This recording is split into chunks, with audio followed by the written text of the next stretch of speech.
దేశంలో 5G సేవలు ప్రారంభమయ్యాయి. ఢిల్లీ ప్రగతి మైదాన్లో 6వ ఇండియా మొబైల్ కాంగ్రెస్ ను ప్రారంభించి 5G సర్వీసెస్ ను లాంచ్ చేశారు ప్రధాని మోడీ. ప్రస్తుతానికి కొన్ని ప్రధాన నగరాల్లోనే 5G సేవలు అందిస్తూ ఉన్నారు. తొలి దశలో ముంబై, ఢిల్లీ, బెంగళూరు, కోల్కతా, హైదరాబాద్, పుణె, అహ్మదాబాద్, చండీగఢ్, గాంధీనగర్, గురుగ్రామ్, లక్నోలో మాత్రమే 5G సేవలు అందుబాటులోకి వస్తున్నాయి. రెండేళ్లలో దేశమంతటా 5G సేవలు విస్తరించబోతున్నారు. स्ट्रैटेजिक सेक्टर्स में कैसे काम कर रही है, जिसमें आप बाहर की टेक्नोलॉजी पर भरोसा नहीं कर सकते कि किसी भी हार्डवेयर में कौन सा इन्फॉर्मेशन आपकी बाहर लीक हो रही है। तो ऐसे में जो भारत की टेक्नोलॉजी है, भारत के ही लोग जिनको सर्टिफिकेशन स्पेशल तौर पर DRDO द्वारा दिया जाता है, ये फुल्ली सिक्योर्ड है और किसी भी रूप में उनका इस्तेमाल किया जा सकता है। तो जो स्टार्टअप्स हैं वो लगातार ये कोशिश कर रहे हैं कि भारत में ही 5G से संबंधित जितनी भी टेक्नोलॉजीज हैं, उनसे जो संबंधित इक्विपमेंट्स हैं, पूरा का पूरा जो नेटवर्क तैयार किया जाता है और जो कोर है उस पर किया जाए। ये C.डॉट में आप देखिए कितना ज्यादा वक्त प्रधानमंत्री बिता रहे हैं। अभी तक जितने स्टॉल से उन्होंने 1 मिनट से भी ज्यादा वक्त नहीं दिया, लेकिन यहाँ पर ये चूंकि भारत की अपनी indigenous make in India technology है, जिस पर लगातार जो सरकार है वो काम कर रही है। आत्मनिर्भर भारत को लेकर के जो फोकस है सरकार का, किस तरह से जो ईज ऑफ लिविंग को बढ़ावा देने के लिए कैसे सरकार क्विक और त्वरित तरीके से जब जरूरत है जनता को वहां तक पहुंच पाए, तो उसका एक डेमोन्स्ट्रेशन यहाँ पे किया जा रहा है। मैं बार बार कर रहा हूं, जो आज सेवा की शुरुआत हो रही है C.डॉट के इस मंच के जरिए, जिसकी प्रधानमंत्री ने अभी थोड़ी देर पहले शुरुआत की, डिजास्टर मैनेजमेंट को लेकर के जो कम्युनिकेशन सिस्टम है वो कैसे भारत के जन जन तक, हर एक व्यक्ति के मोबाइल तक कैसे इंफॉर्मेशन तुरंत पहुंच पाए, उसकी एक तैयारी है।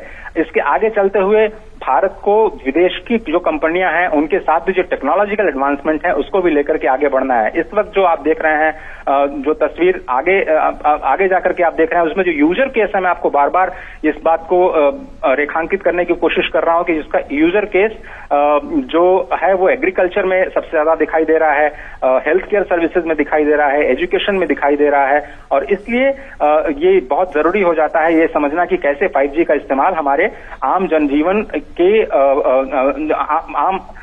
आम जीवन में कैसे इसका इस्तेमाल किया जाए। इस वक्त एयरटेल के 5G टेक्नोलॉजी की तरफ बढ़ते हुए प्रधानमंत्री और एग्रीकल्चर को लेकर के जो एयरटेल ने अपने सॉल्यूशंस पेश किए हैं, जहां पर जो मॉनिटरिंग है, इस वक्त आप देखें एग्रीकल्चर का सेक्शन जहां पर क्रॉप मॉनिटरिंग की जा सकती है, सॉइल हेल्थ की जो जांच है वो 5G टेक्नोलॉजी के जरिए की जा सकती है, मौसम की जानकारी किसानों को दी जा सकती है, समय रहते उनको जो डिसीजंस लेना हो और कैसे बेहतर हो पाए, बुआई का समय कब बेहतर होगा, कब बारिश की संभावना है, ये सब जो टेक्नोलॉजी है, ये एग्री सोल्यूशन जो एयरटेल का है, जो इस पर प्रधानमंत्री देख रहे हैं कि कैसे किसानों को फायदा पहुंचाने के लिए, उनकी आमदनी को बढ़ाने के लिए, उनको बेहतर फैसले ले पाए, उसके लिए कैसे इंफॉर्मेशन दी जाए कम्युनिकेशन का इस्तेमाल करते हुए।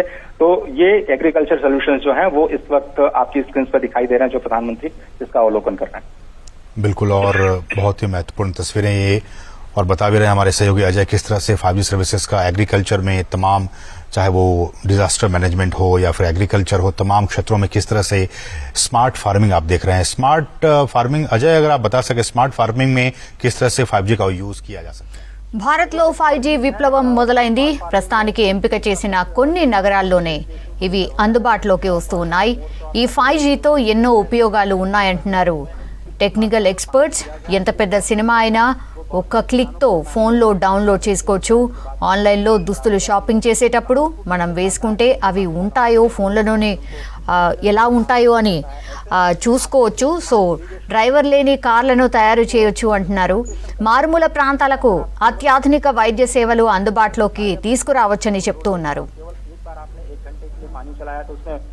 जो मैन पावर की वेस्टेज होती है वो भी नहीं होगी, जो पानी की वेस्टेज होती है वो भी नहीं होगी, और आपको ज्यादा यील्ड मिलेगी, ज्यादा प्रोडक्टिविटी मिलेगी, क्योंकि उसकी वही जरूरत थी। तो चीजों को समझना और समझ करके उसका एक इस्तेमाल करना।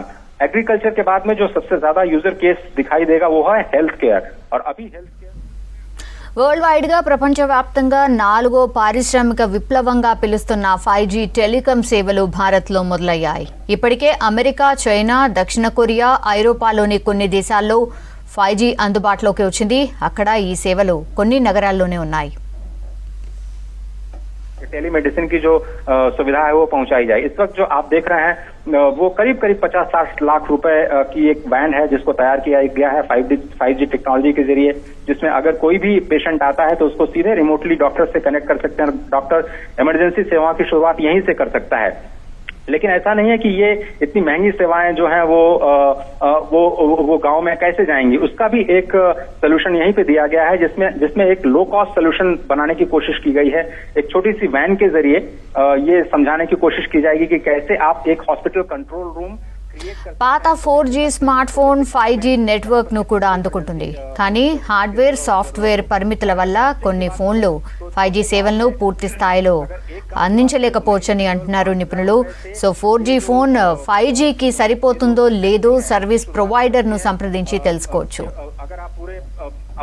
जो 8-10 गांव का अगर आप पूरा कंसोर्शियम बनाएं तो एक ही छोटी सी मोबाइल वैन जो है वो 8-10 गांव में घूम करके जो लोगों को तुरंत जरूरत हो, ये देखिए, ये आपके पास जो मोबाइल क्लिनिक है बहुत छोटा सा सोल्यूशन है।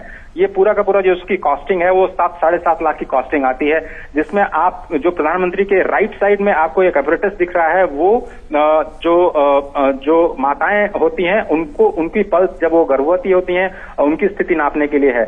मॉनिटर भी आपको दिखाई दे रहा है। ये छोटा सा सिस्टम जो इस वक्त स्टेथोस्कोप है जो इन्होंने उठाया हुआ है, जो कि इलेक्ट्रॉनिकली है। यहाँ पर अगर आप किसी भी मरीज को आप उनकी हार्ट बीट देखेंगे तो वो सीधे दूर बैठे किसी डॉक्टर को आराम से 5G लेटेंसी